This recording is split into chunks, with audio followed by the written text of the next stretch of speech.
सुप्रभात बच्चों, आज हम आपकी पाठ्य पुस्तक हिंदी के अध्याय 10 का अध्ययन करेंगे, जिसका शीर्षक है काला हिरन। तो चलिए शुरू करते हैं पाठ को और जानते हैं इसके विषय में विस्तार पूर्वक। अध्याय 10 काला हिरन। पाठ परिचय। इस पाठ में बताया गया है कि पशु पक्षी मूक होते हैं, वे हमारी तरह बोल नहीं सकते, लेकिन सुख दुख का अनुभव उन्हें भी होता है। वे भी दुख में दुखी और सुख में किलोल करते हैं, अतः हमें उनकी भावनाओं को समझना चाहिए। तो क्या बताने की इसमें पाठ में बताने की लेखक ने कोशिश की है कि हमारे आसपास जो भी पशु पक्षी रहते हैं वो बोल नहीं सकते, लेकिन वो क्या होते हैं, उनके अंदर भी भावनाएं होती हैं, वो भी सुख और दुख का अनुभव करते हैं। उन्हें भी जब सुख होता है तो वो खुशी खुशी के मारे अब दिखाते हैं, व्यवहार करते हैं उस प्रकार का, और जब उन्हें दुख होता है तो वो भी हमारी तरह दुखी हो जाते हैं। इसलिए हमें उनकी बातों को समझना चाहिए और उन्हें कभी भी परेशान नहीं करना चाहिए। तो चलिए अब पाठ को विस्तार पूर्वक पढ़ते हैं। बहुत समय पहले की बात है। गंगा की तराई में एक घना जंगल था। जंगल में हिरन बहुत थे। जंगल के बीचों बीच एक झील थी। सभी को पानी पीने के लिए इस झील पर आना पड़ता था। हिरनों को चारों ओर बड़ा खतरा था। दोपहर के समय हिंसक जानवर खा पीकर सो जाते थे। हिरनों के लिए पानी पीने का यही समय सबसे अच्छा था। जंगल में हिरनों के कई झुंड थे। सबसे बड़े झुंड में 50 हिरन थे। इन हिरनों का सरदार काले रंग का था। काले हिरन बहुत कम रह गए थे। इस काले हिरन का छोटा सा परिवार था। काला हिरन, उसकी पत्नी और 2 बच्चे थे। काला हिरन अन्य हिरनों से ज्यादा तेज दौड़ सकता था। वह बुद्धिमान भी अधिक था। काला हिरन देखने में अद्भुत लगता था।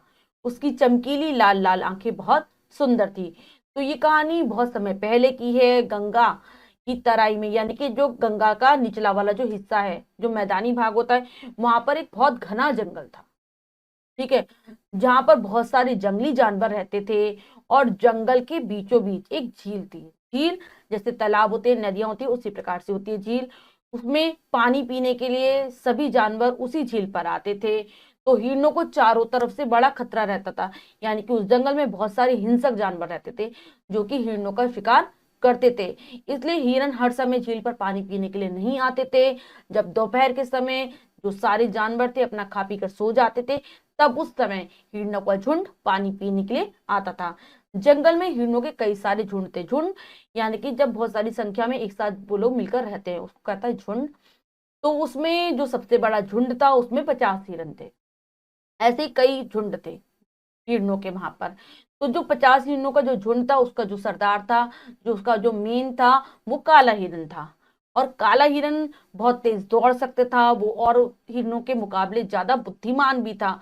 उसका अपना परिवार भी उसके साथ रहता था, जिसमें उसकी पत्नी और 2 बच्चे थे।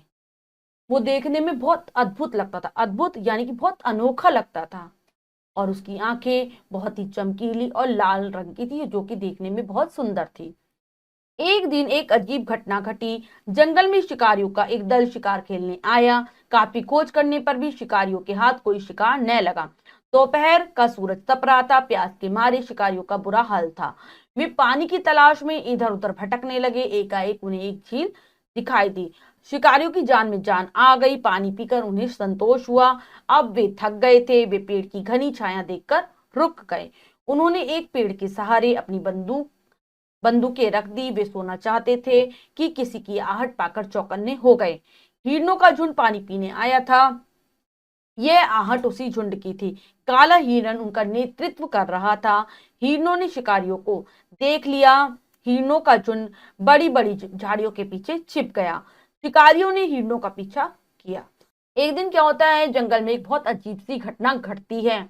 जंगल में शिकारी आ जाते हैं। पूरा शिकारियों का दल था, यानी कि कई सारे शिकारी एक दल में शामिल थे, और वो जंगल में शिकार करने के लिए आए थे। वो बहुत खोजबीन करते हैं जंगल में, लेकिन उन्हें एक भी शिकार नहीं मिलता।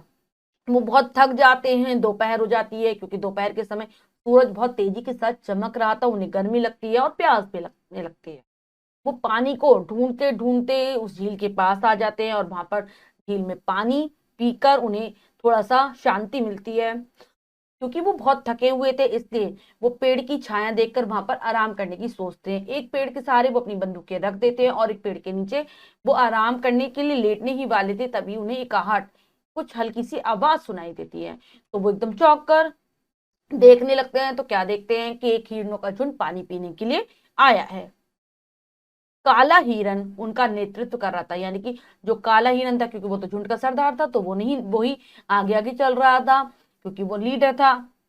शिकारियों ने जब उस झुंड को देखा तो हिरणों ने भी उस उन शिकारियों को देख लिया और भाग भाग कर झाड़ियों में जाकर छिप गए। शिकारियों ने भी हिरणों का पीछा किया। हिरन भागे नहीं थे, वे झील के किनारे झाड़ियों की ओट में दम साधे खड़े थे। शिकारियों ने समझा कि हिरन मैदान की ओर निकल गए, वे दूसरी ओर चले गए। इन शिकारियों में देश का राजकुमार भी था। वह काले हिरन को देखकर चकित हो गया। उसने मन में सोचा, यह तो सचमुच ही अद्भुत जानवर है। तो शिकारी तो हिरन का पीछा करते करते दूसरी साइड निकल गए। उन्होंने सोचा हिरन यहाँ से भाग गए हैं, लेकिन हिरन भागे नहीं थे, वो तो झाड़ियों के पीछे छुपे हुए थे, बिल्कुल दम साधे यानी कि अपनी सांस रोककर वो वहां खड़े थे। तो जब शिकारियों का दल वहां से चला गया, उस दल में एक राजकुमार भी था जो इस देश का राजकुमार था। उसने जब काले हिरन को देखा तो वो अपने मन में सोचने लगा, कितना अद्भुत जानवर है ये, कितना अनोखा है, देखने में कितना सुंदर लग रहा है। राजकुमार काले हिरन को जिंदा पकड़ना चाहता था। अगले दिन उसने कुछ चतुर शिकारियों को बुलाया। उन्होंने झील के किनारे बड़े बड़े जाल बिछा दिए। उनका विश्वास था कि हिरणों का झुंड झील पर पानी पीने अवश्य आएगा। शिकारी दमसादे हिरणों की प्रतीक्षा करने लगे। कुछ ही देर में शिकारियों को हिरन आते हुए दिखाई दिए। शिकारी झाड़ियों के पीछे छिप गए। तो राजकुमार को वो काला हिरन इतना प्यारा लगा था कि वो उसको जिंदा ही पकड़ना चाहता था, वो उसे मारना नहीं चाहता था। इसके लिए वो क्या करता है, अगले दिन कुछ जो शिकार करने में कुशल शिकारी थे उनको बुलाता है और उनको कहता है कि उनको काले हिरण को पकड़ना है। तो शिकारी आते हैं, नदी के किनारे वो जालों को फैला देते हैं, क्योंकि उन्हें ये विश्वास था कि हिरणों को जब प्यास लगेगी तो उनका झुंड नदी पर पानी पीने के लिए जरूर आएगा। और वह बिल्कुल चुपचाप से हिरणों की प्रतीक्षा करने लगते हैं। दोपहर जैसे ही होती है तो वहां पर हिरणों का झुंड उन्हें आता हुआ दिखाई देता है। सारे शिकारी झाड़ियों के पीछे छिपकर उनका इंतजार कर रहे थे। हिरणों का झुंड झील की ओर बढ़ रहा था। काला हिरन झुंड के आगे आगे चल रहा था। शिकारी उसे घेरना चाहते थे। एक शिकारी झाड़ियों की ओट लेता हुआ हिरणों के पीछे पहुंच गया। उसने हवा में गोली चलाई। गोली की आवाज सुनते ही हिरणों में भगदड़ मच गई। इसी भगदड़ में काला हिरन जाल में फंस गया। शिकारी भी यही चाहते थे, उन्हें अन्य हिरणों का शिकार तो करना ही नहीं था। तो जैसे धीरे धीरे हिरणों का झुंड पानी पीने के लिए नदी की ओर बढ़ रहा होता है, जो झुंड में काला हिरन था वो सबसे आगे आगे चल रहा होता है। तभी एक शिकारी झाड़ियों की ओर से धीरे धीरे आता है और हिरणों का पीछा करता है और हवा में गोली चला देता है। गोली की आवाज सुनते ही सारे हिरन इधर उधर भागने लगते हैं, लेकिन जो काला हिरन होता है वो जाल में फंस जाता है। और वैसे भी शिकारी तो यही चाहते थे कि बाकी हिरन भाग जाए, क्योंकि उन्हें तो केवल काले हिरन को पकड़ना था। राजकुमार बाकी हिरणों को जानबूझकर भगा देना चाहता था, पर वह यह देखकर हैरान रह गया कि काले हिरन को जाल में फंसा देखकर बाकी हिरन भागते भागते रुक गए। वे एक घेरा बनाकर काले हिरन के पास आकर खड़े हो गए। सारे हिरन अपने नेता के लिए आत्मसमर्पण करने के लिए तैयार थे। उसी समय हिरनी घेरे से बाहर निकली। उसकी आंखों से आंसू बह रहे थे। वह धीरे धीरे हिरन के पास गई और सींगों से उसे खुजलाने लगी। भला मूक पशु कहता भी क्या। तो राजकुमार तो चाहता ही नहीं था कि वे बाकी हिरणों को पकड़े, उनको बंदी बनाए, वो तो केवल काले हिरन को ही चाहता था। लेकिन वो क्या देखता है, जैसे ही काला हिरन जाल में फंसता है, जो सारे हिरन भाग रहे होते हैं वो भी भागते भागते रुक जाते हैं और काले हिरन के चारों तरफ घेरा बनाकर खड़े हो जाते हैं। उनमें जो हिरनी थी वो हिरन के पास जाती है, अपने पति के पास जाती है और उसको खुजलाने लगती है।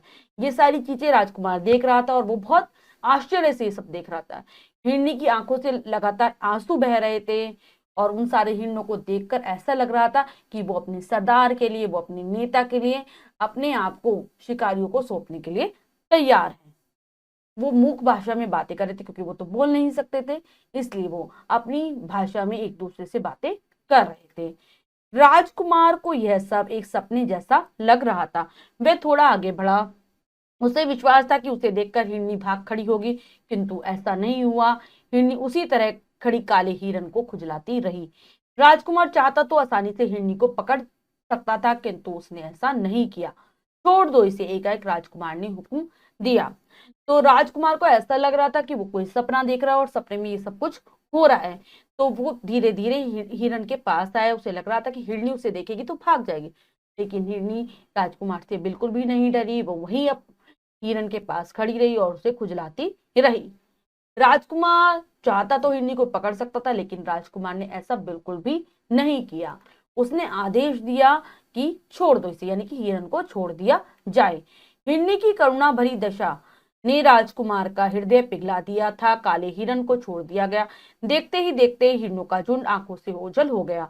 राजकुमार और उसके साथी लौट आए।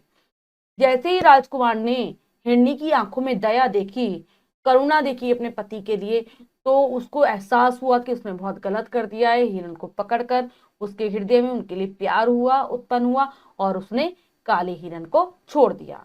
जैसे ही काले हिरण को छोड़ा गया, सारे हिरण भागते भागते जंगल में गायब हो गए और राजकुमार और उसके साथी घर वापस लौट आए। रात को राजकुमार ने एक स्वप्न देखा। स्वप्न में वही काला हिरण राजकुमार के बगीचे में चढ़ने आया था। राजकुमार की आंखें खुल गई। दिन निकलने वाला था। राजकुमार ने खिड़की खोलकर बाहर देखा। बगीचे में काला हिरण और हिरनी खड़े थे। रात के समय में राजकुमार एक सपना देखता है और सपने में देखता है कि जो काला हिरण है उसके बाग में चढ़ने के लिए आया है। फिर जैसे ही राजकुमार की आंखें खुलती है, वो देखता है सुबह होने वाली है और वह अपनी खिड़की खोलता है तो देखता है कि उसके बगीचे में हिरण और हिरनी दोनों खड़े थे।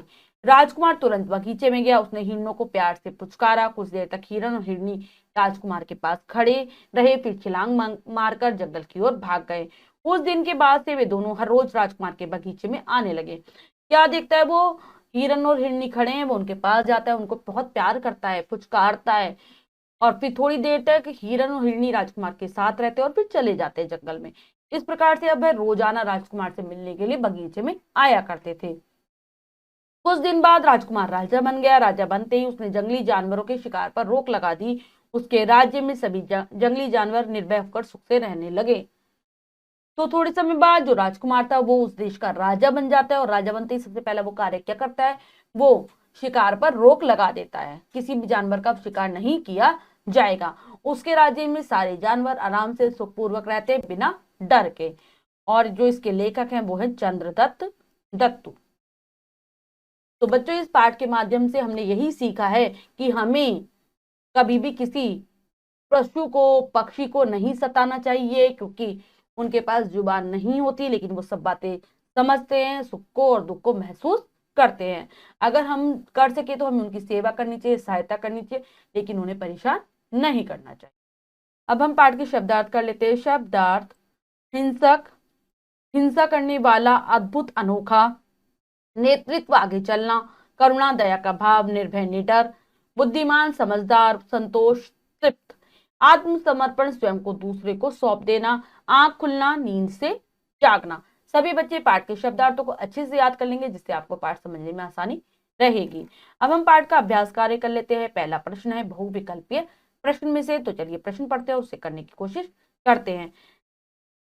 तो बच्चों, जो ये प्रश्न है इसमें 4 विकल्प है, 3 विकल्प गलत है, 1 विकल्प सही है। हमें सही विकल्प को चुनना है और उसके गोले को रंग देना है। तो चलिए कर लेते हैं। सबसे बड़े झुंड में कितने हिरन थे? 40, 50, 60, 70। तो सबसे बड़ा जो झुंड था उसमें 50 हिरन थे। हमारा जो बी विकल्प है वो एकदम सही है, लगाएंगे बी विकल्प वाले गोले पर। नेक्स्ट है, काला हिरन कौन था? हिंसक पशु, बड़े झुंड का सरदार, कमजोर हिरन, इनमें से कोई नहीं। तो जो काला हिरन था वो था बड़े झुंड का सरदार। तो बी विकल्प सही है, लगाएंगे बी विकल्प पर।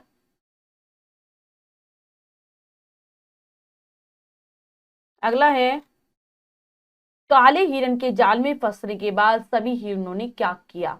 घेरा बनाकर खड़े हो गए, भाग गए, झाड़ियों में छिप गए, इनमें से कोई नहीं। तो सारे हिरन काले हिरन के जाल में फंसने के बाद घेरा बनाकर खड़े हो जाते हैं। हमारा ए विकल्प सही है, लगाएंगे ए विकल्प पर। भगदड़ में काला हिरन किसमें फंस गया था? कीचड़ में, भीड़ में, जाल में, इनमें से कोई नहीं। तो वो जाल में फंस गया था। सी विकल्प सही है, लगाएंगे सी विकल्प पर। राजकुमार ने किसे आजाद करने का हुक्म दिया? हिरन को, हाथी को, घोड़ों को, शेर को? तो राजकुमार ने हिरन को आजाद करने का हुक्म दिया था। ए विकल्प सही है, लगाएंगे ए विकल्प पर। इसके बाद अगला प्रश्न पढ़ते हैं जो है लिखित प्रश्न में से। तो निम्नलिखित वाक्यों में रिक्त स्थानों की पूर्ति कोष्टकों में दिए गए उचित शब्दों से कीजिए। तो बच्चों यहाँ पर नीचे कुछ वाक्य दिए गए हैं जो कि अधूरे हैं, हमें उचित शब्दों के द्वारा उनकी पूर्ति करनी है। कोष्टक में दो दो शब्द लिखे हुए हैं, एक सही है और एक गलत। हमें सही शब्द को चुनना है और वाक्यों को पूरा करना है। तो चलिए करते हैं। पहला है, गंगा की रिक्त स्थान में एक घना जंगल था। तो क्या आ जाएगा, किसमें था घना जंगल, तराई।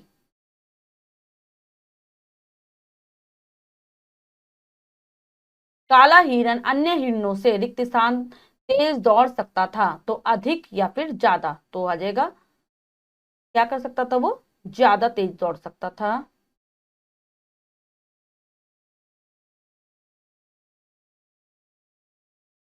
अगला करेंगे, काला हिरन उनका रिक्त स्थान कर रहा था। नेतृत्व आगे, तो वो उनका नेतृत्व कर रहा था, लिखेंगे नेतृत्व। इन शिकारियों में देश का रिक्त स्थान भी था। राजा राजकुमार, तो राजकुमार, लिखेंगे राजकुमार।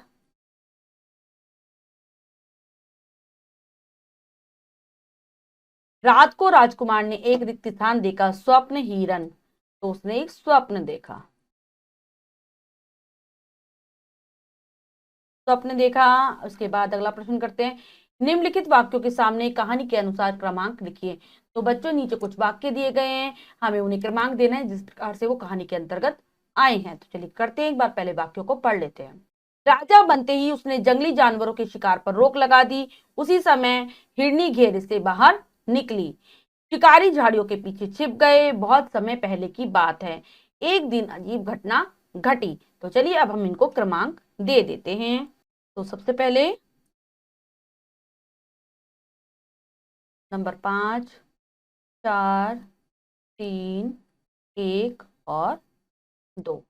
यह कार्य हमारा पूर्ण हो गया है। इसके बाद अगला जो प्रश्न है, निम्नलिखित प्रश्नों के उत्तर दीजिए। नीचे कुछ प्रश्न है जिनके उत्तर आपको स्वयं लिखने हैं अपनी अभ्यास पुस्तिका में। जब आप पाठ को अच्छी प्रकार से पढ़ेंगे तो आपको इन प्रश्नों के उत्तर आसानी से मिल जाएंगे। तो बच्चों, आज हमने जाना पाठ के माध्यम से कि किस प्रकार हमें पशुओं के साथ दया का भाव रखना चाहिए, उन पर हमेशा करुणा करनी चाहिए, कभी भी उनके को सताना नहीं चाहिए, उनके साथ बुरा व्यवहार नहीं करना चाहिए। आशा करती हूँ आपको पाठ अच्छे से समझ आ गया होगा। पाठ को फिर से उच्चारण के साथ जरूर पढ़ेंगे, शब्दार्थों को याद कर लेंगे और अभ्यास कार्य को पूर्ण कर लेंगे। मिलते हैं अगली कक्षा में नए पाठ के साथ। तब तक के लिए स्वस्थ रहिए, प्रसन्न रहिए। धन्यवाद।